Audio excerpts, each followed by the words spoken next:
দিব। 1টা বাজে ঘুমাইছি, 4টা বাজে উঠছি, রুমটাও গুছিয়ে নিছি। এখন বাজে হচ্ছে রাত 4টা। তো 4টা বাজে উঠছি, রান্না করব লাইনের গ্যাসে।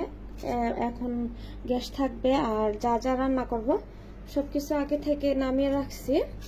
আর প্রথমে তো হচ্ছে আমি দুধটা বসিয়ে দিব। এখানে প্যাকেটিং দুধ আছে, তো এটা একসাথে বসিয়ে দিব। প্রথম হচ্ছে আমি দুধটা জাল বসে অন্যান্য কাজগুলো করব সেমাই রান্না করার জন্য।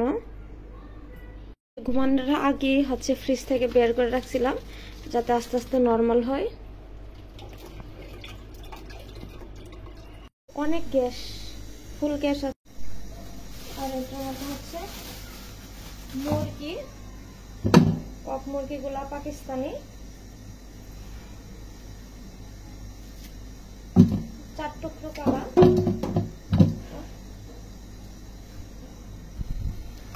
মুরগিটাও সুন্দরভাবে দিয়ে নিলাম।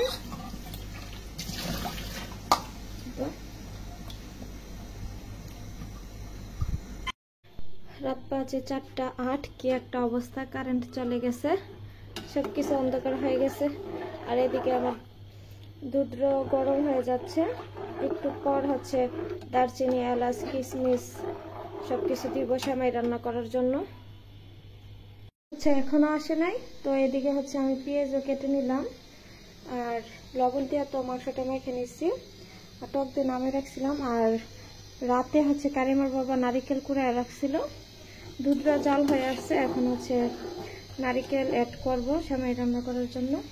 আর এই পাশে ডিম সিদ্ধ বসাই দিচ্ছি।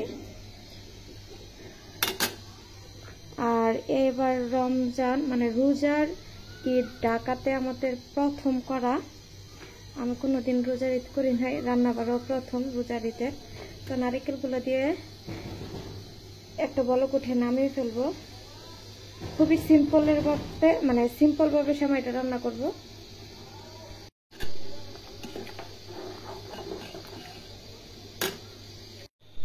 সেমাইয়ের চুলাটা আগে থেকে অফ করে রাখছিলাম, শুধু দুধ, এটার মধ্যে নারিকেল, কিশমিশ সবকিছু দেওয়া। এখন হচ্ছে এটা লাচ্ছি সেমাই দিয়ে দিব। তো সেমাইটা খুব সিম্পল ভাবে রান্না করি, এভাবে হচ্ছে আমার হাজব্যান্ড পছন্দ করে। একটু দুধ দুধ থাকবে সেমাইয়ের মধ্যে। আর এই প্যাকেটটা দেওয়ার পর একটু পর মোটামুটি ঘন হয়ে আসবে, এত ঘন হবে না, মানে দুধ দুধ থাকলে হচ্ছে সেমাইটা খেতে ভালো লাগে।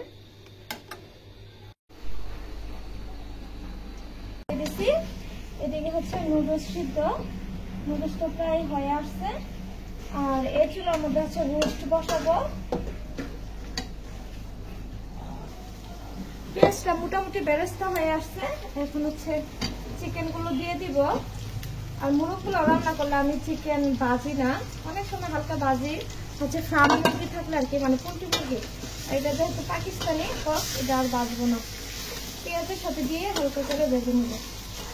আর এখানে হচ্ছে সব মশলা, মুরগ পোলাওয়ার মেইন যে সিক্রেট মশলাটা, এটা রেডি করে নিচ্ছি আগে থেকে। আর ওইটার মধ্যে এখন নুডলসটা রান্না করে ফেলবো। পোলাও একটু পরে বসাবো, মশলাটা দিয়ে দিই।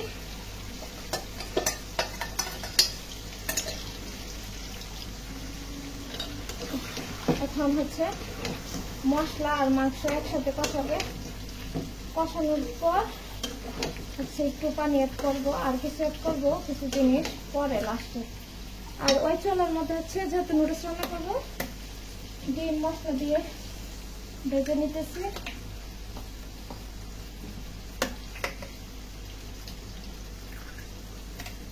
আর যেহেতু সকাল সকাল নামাজে যাবে, তার জন্য হচ্ছে দূরে উঠে রান্না করা। ঢাকার বেশিরভাগ মানুষই ভোর রাত্রে থেকে রান্না শুরু করে দিচ্ছে অলরেডি।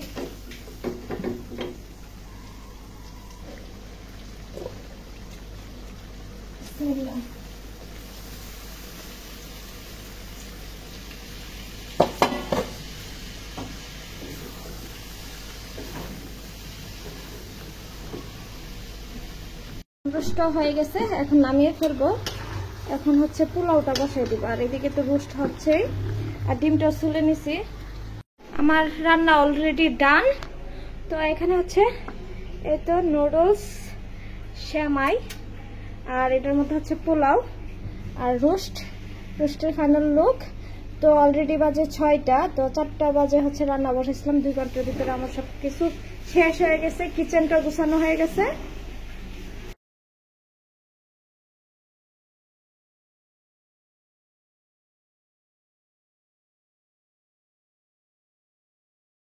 আর খুবই সিম্পলের মধ্যে রান্না বাড়া শেষ করে ফেলেছি, বেশি কিছু রান্না করি নাই। আর রোস্ট মানে মোরগ পোলাওটা আমার হাজব্যান্ড এমনিতে অনেক পছন্দ করে, তো এটা হলে আমার মেয়েও খুশি। আর ডিম তো দিয়ে দিছি, 4টা ডিম দিয়ে দিছি। এই হচ্ছে ঈদ আয়োজন গরিবের। কারিমা গোসল করে ফেলছে। কারিমা খাওয়া দাওয়ার পর নতুন ড্রেস পরবে না মা। আর আমার স্যার হচ্ছে নামাজ পড়ে চলে আসছে, এখন সে খাবে। আর অলরেডি শ্যামাই নুডলস খাওয়া হয়ে গেছে, ব্যস্ততার কারণে আমি আর ভিডিও করতে পারি না। এখন রোস্ট, পোলাও, ডিম খাবে মানে দিয়ে খাবে, এগুলাই তো রান্না করছি। আর আমি তো টায়ার্ড, রাত 1টা বাজে ঘুমাইছি, 4টা বাজে উঠছি। ওঠার পর সব কিছু রান্না বাড়া, এই তো রুমটাও গুছিয়ে নিছি। এখন খেতে বসবো।